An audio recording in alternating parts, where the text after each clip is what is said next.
What's up, everybody? So I was scrolling Instagram as one does nowadays, and I was blown away by this teaser.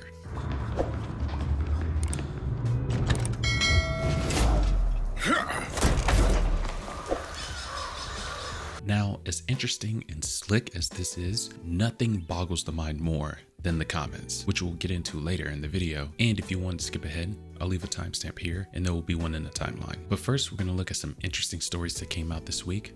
Let's get into Casual Bites.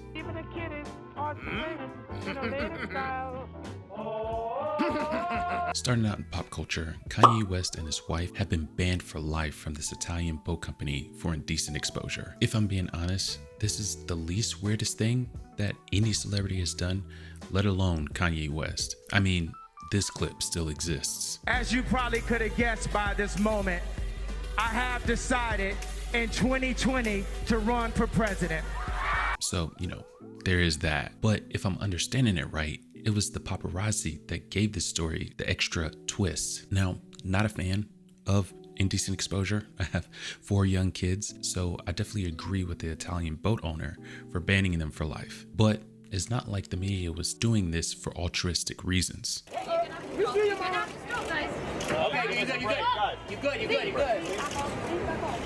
Guys, give us a break. Go away, man.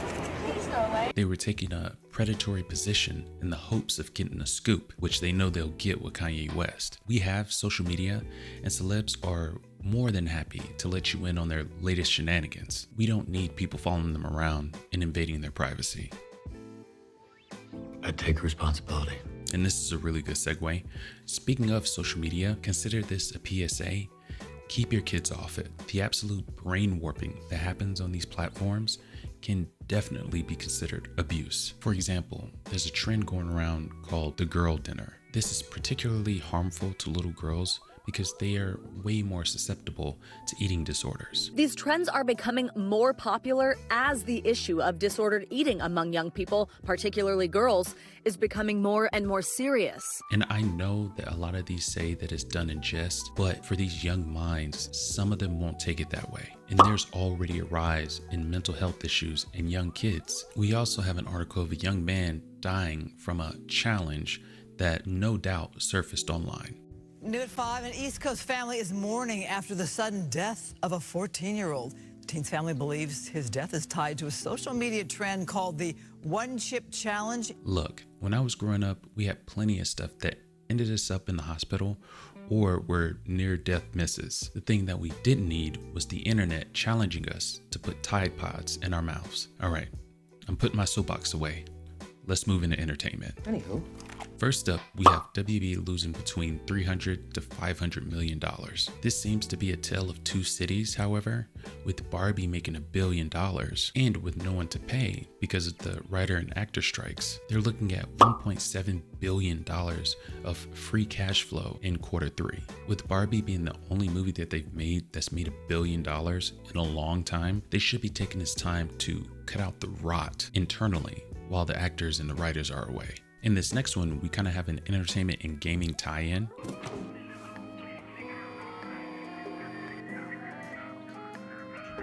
You know the game about the cat that was a phenomenon that got an overwhelmingly positive 83 on Metacritic and sold 2.5 million copies? Yeah, it's getting a movie adaptation. I had an epiphany almost immediately after seeing this. And this is only highlighted by the fact that Hollywood keeps pulling from that generation. It dawned on me that the people that are making movies now are my age.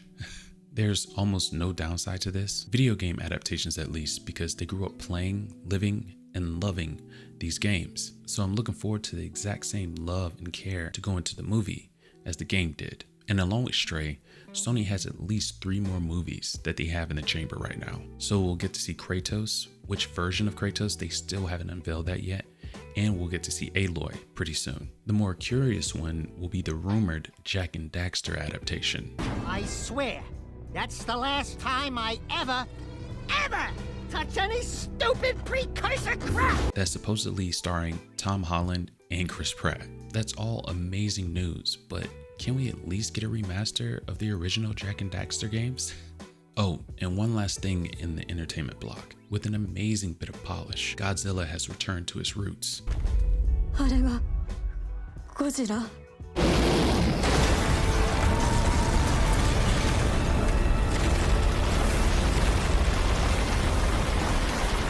Love and care for the original equals pack seats. Go see this movie, vote with your wallets so we can get more beautiful looking movies like this. Switching gears into gaming, it looks like there will be no DLC for Tears of the Kingdom. I, for one, respect this decision because it would have been so easy to make downloadable content for this game. And DLCs are way too prevalent nowadays, in my opinion. So when a studio has it in them to go ahead and create a brand new game, I'm impressed. Anyway, here's what the producer, Eiji Aonuma, had to say about the decision. There are no plans to release additional content at this time, but that's because I feel like we've done everything we can to create fun in that world. This man is the real deal.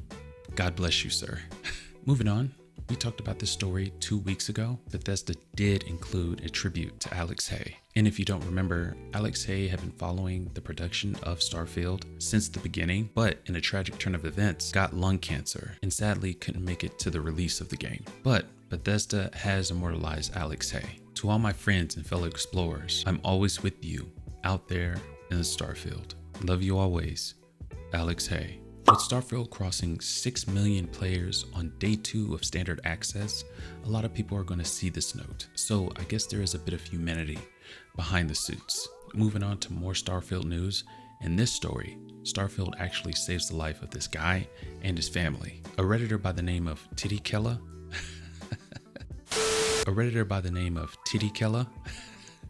fantastic name by the way, he says if he hadn't been awake playing Starfield, him, his wife, and his cat would have died from smoke inhalation. Here's his recounting of the events. On the night of August 31st, I decided to stay up and play as long as possible to experience this new universe. At 2:26 in the morning, while playing the game, I heard an explosion from my downstairs neighbor's apartment. I paused my game to see what was happening. When I opened the door, I saw flames rising up our stairwell to our apartment. I immediately got my wife and cat, rushing us to safety with only minor burns. If I hadn't been up binging Starfield, I would have been asleep and we'd have all died to smoke inhalation. I want to thank this game for saving my family and me from a horrible fate. This is just more reasons to love video games, and I'm sure the guy with the handle from the early 2000s is very thankful to Bethesda right now. And this is a quick note, like we talked about in our last video, PlayStation Plus is getting a significant increase. Inflation is up, but this seems more like PlayStation returning to form and pushing boundaries and seeing what they can get away with. Vote with your wallet, cancel your subscription, and let PlayStation know this is not going to happen again. There's tons more news that came out this week, but I'm running low on time, so let's get into our main story.